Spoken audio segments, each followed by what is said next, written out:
ಕಳೆದ ವರ್ಷ ಬೆಳಮಣ್ಣಲ್ಲಿ ಆರಂಭಗೊಂಡಿದ್ದ ಕುಂಭನಿಧಿ credit cooperative society ಕೇವಲ 1 ವರ್ಷದಲ್ಲಿ ಮಾತ್ರ ಸಾಧನೆ ಮಾಡಿದೆ. ಗ್ರಾಮೀಣ ಪ್ರದೇಶದ ಜನರಿಗೆ ಸಾಲ ರೂಪವಾಗಿ ಹಣವನ್ನು ನೀಡುವ ಮೂಲಕ ಆರ್ಥಿಕತೆಯನ್ನು ಬಲಪಡಿಸುವ ಒಂದು ವ್ಯವಸ್ಥೆಯನ್ನು ಈ ಕ್ರೆಡಿಟ್ ಕೋಆಪರೇಟಿವ್ ಸೊಸೈಟಿ ಮಾಡ್ತಾ ಬರ್ತಾ ಇದೆ. ಈಗ ಈ ಕ್ರೆಡಿಟ್ ಕೋಆಪರೇಟಿವ್ ಸೊಸೈಟಿ 1 ವರ್ಷಗಳನ್ನು ಪೂರೈಸುವ ನಿಟ್ಟಿನಲ್ಲಿ ಒಂದು ಸ್ವಸಹಾಯ ಸಂಘಗಳ ಒಕ್ಕೂಟದ ಉದ್ಘಾಟನೆ ಹೇಳುವ ಒಂದು ವಿಶೇಷ ಕಾರ್ಯಕ್ರಮವನ್ನು ಈ ಸೊಸೈಟಿ ಹಮ್ಮಿಕೊಂಡಿದೆ. ಇದರ ಅಧ್ಯಕ್ಷರಾದ ಕುಶಾರ್ ಮುಂದಿರವರು ಒಂದಷ್ಟು ಜನರನ್ನು ಒಗ್ಗೂಡಿಸಿ ಗ್ರಾಮೀಣ ಪ್ರದೇಶದ ಜನರಿಗೆ ಕೂಡ ಒಳಿತಾಗಬೇಕು ಹೇಳುವ ನಿಟ್ಟಿನಲ್ಲಿ ಎಲ್ಲರ ಸಹಕಾರದೊಂದಿಗೆ ಈ ಸೊಸೈಟಿಯನ್ನು ಆರಂಭ ಮಾಡಿದ್ದಾರೆ. ಈಗ ಇದರ ಕಾರ್ಯಕ್ರಮದ ಒಂದಷ್ಟು ವಿವರವನ್ನು ಅವರು ತಮಗೆ ಹೇಳ್ತಾರೆ.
ಕುಶಮುದಿರೆ ನೋಡಿ, ಈಗ ಕುಂಭನಿಧಿ ಕ್ರೆಡಿಟ್ ಕೋಆಪರೇಟಿವ್ ಸೊಸೈಟಿ ಮೂಲಕ ಜನರಿಗೆ ಒಂದಷ್ಟು ವ್ಯವಸ್ಥೆಗಳನ್ನು ತಾವು ಮಾಡಿದ್ದೀರಿ. ಈಗ ಏನೋ ಒಂದು ದೊಡ್ಡ ಕಾರ್ಯಕ್ರಮ ಮಾಡ್ಲಿಕ್ಕೆ ಹೊರಟಿದ್ದೀರಿ, ಏನು ಆ ವಿಶೇಷ?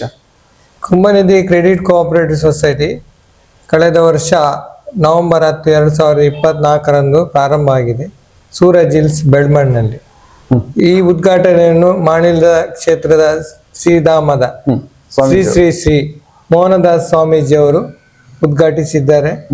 ಬಹುಶಃ ಮೊನ್ನೆಗೆ ನವೆಂಬರ್ 10ಕ್ಕೆ 1 ವರ್ಷ ಪೂರೈಕೆಯಾಗಿದೆ. ಈ ವರ್ಷದ ನವೆಂಬರ್ 10ಕ್ಕೆ 1 ವರ್ಷ 1 ವರ್ಷ ಆಗಿದೆ. ಈ 1 ವರ್ಷ ಅವಧಿಯಲ್ಲಿ ಸುಮಾರು 5 ಕೋಟಿ ಮಿಕ್ಕಿ ವ್ಯವಹಾರ ಆಗಿದೆ ಸೊಸೈಟಿದು. ಅದರ ಒಟ್ಟಿಗೆ ನಾವು ಕುಂಭನಿಧಿ ಸ್ವಸಹಾಯ ಸಂಘವನ್ನು ರಚನೆ ಮಾಡಿದ್ದೇವೆ. ಪ್ರತಿ ಗ್ರಾಮ ಮಟ್ಟದಲ್ಲಿ 53 ಸಂಘಗಳನ್ನು ರಚನೆ ಮಾಡಿದ್ದೇವೆ.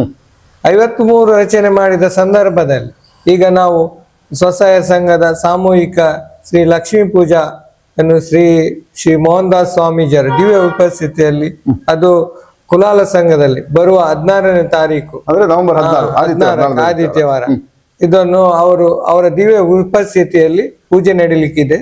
ಅದರ ಒಟ್ಟಿಗೆ 53 ಸ್ವಸಹಾಯ ಸಂಘಗಳ ಒಕ್ಕೂಟಗಳ ಪದಗ್ರಹಣ ಒಕ್ಕೂಟವನ್ನು ಮಾಡಿದ್ದೇವೆ.